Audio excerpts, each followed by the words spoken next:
most of its effort. In terms of Scotland, it's going to be interesting because it's increasingly, a lost cause, clearly. But the Labour Party is not some sort of UK-wide body that can simply kind of withdraw resources, withdraw capacity from Scotland, limit the games up and actually employ those resources where they'd be better used in the North West and in the Midlands and in London. Clearly the Scottish Party is independent to some extent of the UK Party, and therefore will actually fight the rearguard action, pointless or not. The interesting thing will be Douglas Alexander.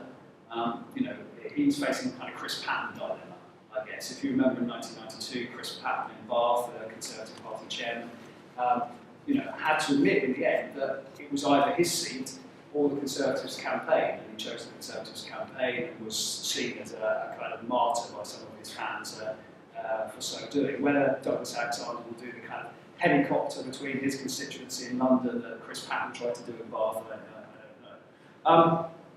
The other important thing for Labour, I think, and we haven't seen this yet, but I think we will see it as we get closer to polling days, to manage expectations about what happens on May the 8th.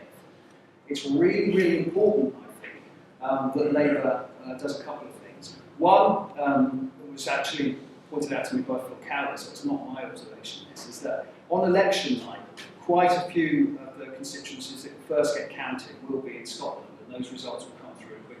So Labour has to make sure that to some extent it begins discounting losses there, because otherwise it will look like a bad night for Labour by about 1 o'clock in the morning, whereas actually it won't be as bad a night as those results might indicate 1 or 2 o'clock. The other thing I think it really has to do, and this is much more important in some ways, that it has to somehow communicate to the electorate and to the media that it is perfectly possible and perfectly legitimate, and actually, given what civil service think of this, perfectly likely that the Labour Party can finish behind the Conservative Party in terms of seats and yet still have as good a chance, or if not a better chance, of forming government than the Conservative Party. The Conservative Party and Conservative Party supporters in the media will make the case, have made the case, that somehow it is illegitimate for a party that finishes second to have first go at trying to form a government, or indeed being able to form a government. Labour has to do as much as it can to actually counter that now, otherwise I think it will encounter difficulties. We know that Labour has more options, we know that if Labour finishes a few seats behind the Conservatives, it's got a better chance in some ways of forming a government. But I think there is this common wisdom that some Conservative commentators would like to become a self-fulfilling prophecy, that somehow if you win the most seats, it's only fair that you get first go, or it's only fair that you try and form a government. Labour has to do something about that. Finishing up on what Labour won't do, clearly it's not going to get drawn on the spending cuts that it's going to make. We know that they are completely inadequate to the task in terms of the deficit that's got to be tackled. It's relying on the fact that I think that people think that saving money, for example, on Police and Crime Commissioner election saves millions of pounds, and therefore that will help the deficit. Of course, we know it's a drop in the ocean. But again, Jane might be able to say something about this. I'm not sure the extent to which voters appreciate the difference between millions and billions, and when it gets to very, very big numbers, it's not always clear, I think, that we can't, in some senses, enlighten that particular problem. What else won't they do?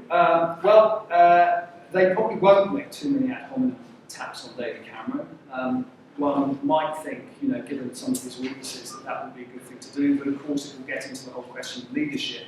And while I absolutely agree with Jane that Cameron's numbers aren't that brilliant, it's not, I think, again, that he particularly wants to get into. What you won't see, however, is I think, Ed Miliband sort of playing deep while other members of the shadow cabinet come to the fore, and Labour sort of mounts a team approach, because that would be the problem that is there. In other words, it will be so transparent that they've got a leadership problem if they try and do that to counter it, that they probably won't do that. And anyway, that's not Ed Miliband's style. The interesting thing will be, of course, if it looks like Labour's heading for defeat, will it be possible for the Labour campaign to stop prospective leadership contenders actually kind of freelancing and doing their thing and strutting their stuff before polling day. What else won't they do? I don't think they'll spend an awful lot of their kind of digital campaign on very, very sort of snazzy ads. We've had this sort of NHS one on Friday. Very interesting, the Conservatives didn't really take the bait. Some of their supporters all tweeted in and say how unfair this is, and the NHS is not going to undergo cuts.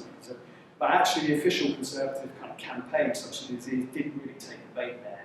And presumably, that was the aim of that poster, to get the Conservatives talking about an issue that doesn't favour them. That didn't work. Most of Labour's stuff, though, and digital, will be kind of under the bonnet, under the radar stuff, the email, sort of basically kind of digital direct mail. That's not very sexy, but is actually quite important. The other thing Labour won't do, they're not going to admit what is the case, which is they actually need UKIP and the Lib Dems to do quite well in certain areas. That's the kind of unacknowledged truth. There is presumably some kind of sweet spot for Labour where UKIP poll, let's pull a figure from my head, somewhere near double figures or double figures, which presumably will hurt the Conservatives more than it hurts Labour, and that will be useful for the Labour Party. Likewise, obviously, the Labour Party needs the Lib Dems to hold up in the south against the Conservatives, but lose to Labour in the north. And again, that's a kind of unspoken truth out there, and quite what Labour does with that, I don't know. Whether it kind of implicitly gives permission for its supporters to vote tactically, particularly for the Lib Dems, I don't know if it can do that, will do that. Then finishing up, again, based on what happens after the election now, I think Labour is going to be very careful about ruling out any more coalition options. I think it's gone as far as it will go on that. It's ruled out coalition agreement with the SNP, clearly said it won't do a deal with UKIP or the Conservatives. It's not now going to get into any other talk about options.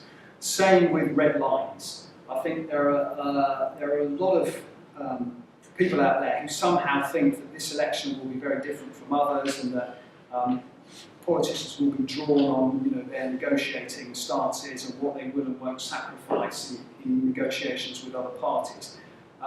That, of course, is an issue all over continental Europe when we have PR elections and when we have multi-party elections.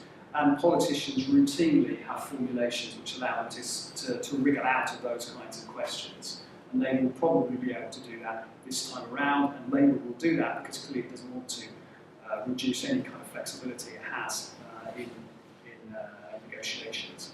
And then finally, just a small one, and something we can debate, although I don't think Labour is going to kind of follow the Liberal Democrats in the sense of sort of announcing it has some decapitation strategy against Nick Clegg in particular. I think it will work really hard to try and do something to Nick Clegg in Sheffield Hallam. Obviously, even if they don't win, they'll be able to pin him down there in his constituency. But I do think, some people think, and it'd be interesting to hear what Dave thinks about this, that they do stand some chance of actually winning there. I'm inclined to think that that won't happen. But the consequences of that happening are pretty huge. And the consequences of that happening are that actually Labour will then be facing possible negotiation with the Liberal Democratic Party that looks actually quite different from the Lib Dems as currently configured. Because if Clegg is not the leader, then who? David will say more about this, but the situation, as I understand it for the Lib Dems, is that the parliamentary party will then elect a deputy leader who will be acting leader, and that person presumably will be very different from Nick Clegg. He might remain as Deputy Prime Minister, but I'm not sure that he will be the one doing the negotiations if Labour actually manage to get there. So what happens in Sheffield